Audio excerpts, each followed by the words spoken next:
Assalamualaikum warahmatullahi wabarakatuh. Perkenalkan, nama saya Sinta Ramadhani, NPM 2403101146. Di sini saya akan menjelaskan tips and tricks gimana sih caranya kita menjaga ibadah di tengah-tengah kepadatan nih sebagai seorang mahasiswa. Nah, yang pertama, memang di tengah-tengah kepadatan kadang kita sering banget lupa sama yang namanya ibadah, yang namanya kewajiban kita sebagai umat muslim.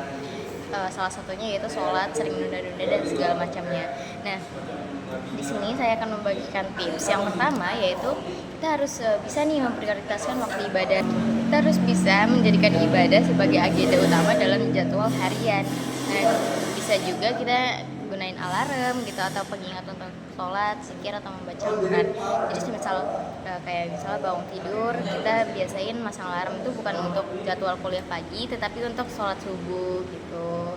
Nah, terus yang kedua itu kita bisa banget buat gabungin ibadah dengan aktivitas harian. Misalnya dengan mendengarkan murotal atau kajian saat perjalanan atau bekerja atau sebelum tidur, atau mungkin sambil ngelaprak bisa banget buat dengerin murotal.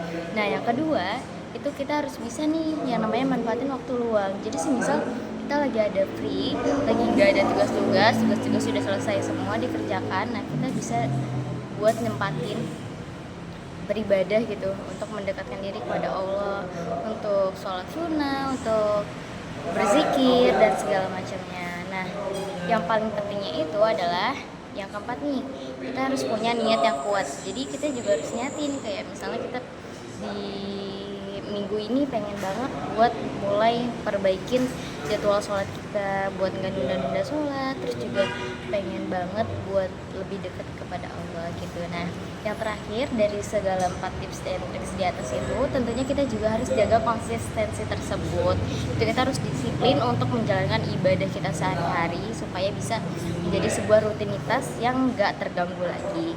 Nah, dengan beberapa tips and tricks tersebut, semoga nantinya ibadah kita tetap terjaga meskipun kita sebagai mahasiswa ini amat sangat padat gitu. Jangan sampai kegiatan kita menjadi kelalaian kita dalam beribadah kepada Allah Subhanahu wa taala. Sekian dari saya. Terima kasih. Wassalamualaikum warahmatullahi wabarakatuh.